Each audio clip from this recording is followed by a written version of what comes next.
diperkirakan dalam 4 bulan belakangan ini memang turunnya nggak banyak ya, kurang dari 3% ya.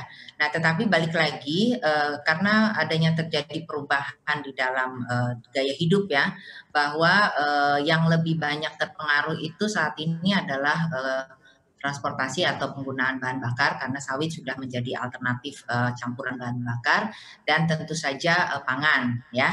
Nah, pangan ini karena mungkin relatif tetap dibutuhkan menjadi kebutuhan pokok dari manusia gitu ya, masyarakat dunia, memang terganggunya lebih kepada pengiriman ekspor. Jadi memang itulah jadi tanda-tanda ini di mana penurunan itu lebih kepada perubahan gaya hidup, tapi perubahannya menurut saya ini adalah sementara atau lebih terukur karena adanya aktivitas yang lebih banyak di rumah. Bu Laksmi, tadi Ibu mengatakan bahwa kalau khusus CPO kelapa sawit ini tidak mau sombong atau jumawa Bu, tapi keadaannya jauh lebih baik. Tapi kalau kita lihat memang banyak sektor real yang terdampak. Apa yang menjadi keyakinan Ibu sehingga saat ini juga tentunya untuk CPO, khususnya untuk CPO juga masih lebih baik dibanding sektor-sektor lainnya atau mungkin komoditas-komoditas lainnya? Ya tadi karena sebagian besar hasil dari sawit itu kan lebih kepada untuk kebutuhan utama masyarakat ya. Dalam hal ini kan untuk pangan yang sebagian besar. Nah, bahwa kita ada kepada kebutuhan yang kedua yaitu dalam hal untuk kebersihan, untuk kecantikan, untuk energi yang terakhir gitu ya. Nah, memang itu relatif kan dalam kondisi apapun yang namanya kebutuhan pokok kan memang tetap akan tinggi. Nah, mungkin sekarang yang menjadi perubahan itu tadi karena kita sudah mulai masuk kepada penciptaan kepada energi baru terbarukan yang datangnya dari sawit ini, tiba-tiba gaya hidupnya menjadi berubah, tetapi saya yakin bahwa ini kita akan tetap bisa menciptakan satu model baru sehingga ekspor yang turun dari tujuan ekspor itu menjadi turun, kita bisa katakanlah gantikan dari penyerapan dalam negeri.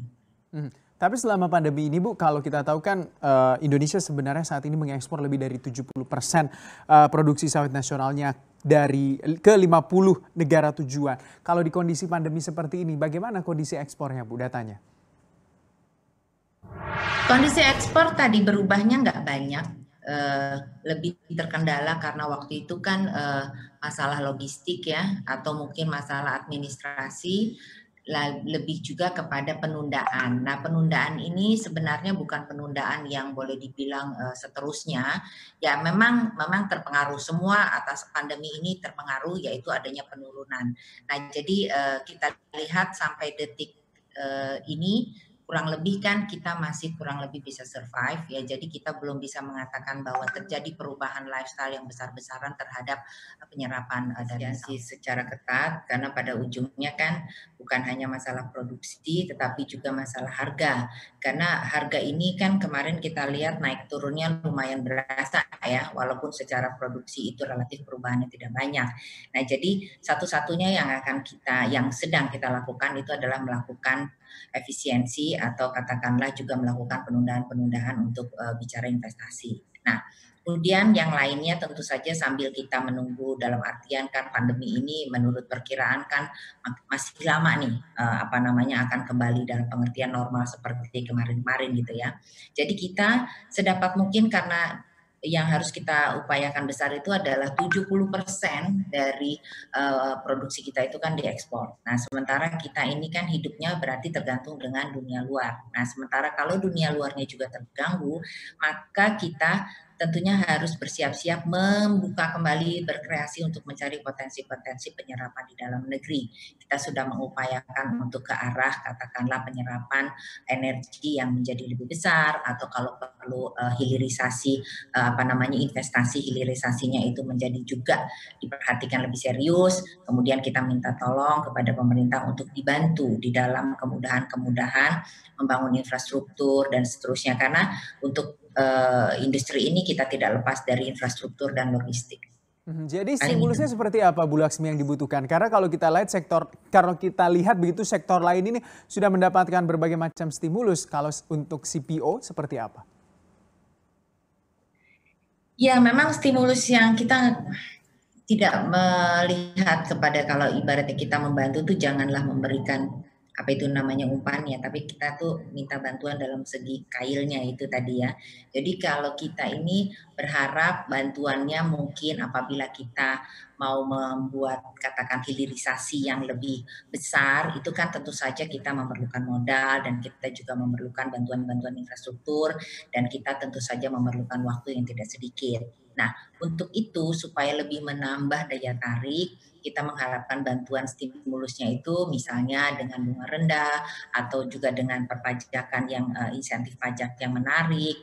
Kemudian tentu saja yang saat ini sedang kita butuhkan betul itu adalah infrastruktur untuk logistik atas produk-produk kami supaya sampai lebih cepat dan lebih murah kepada pembeli-pembeli kami seterusnya sampai ke masyarakat.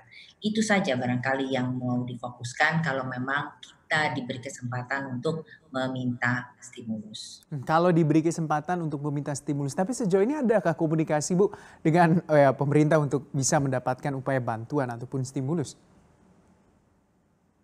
Kita segala upaya tetap kita lakukan dan tetapi biasanya kan saking banyaknya isu atau persoalan yang kusut nih di dalam apa namanya rantai pasok kita ini, kita tentu saja melihat yang priority. Yang prioritas itu sekarang kami sedang berhadapan untuk mahalnya biaya logistik.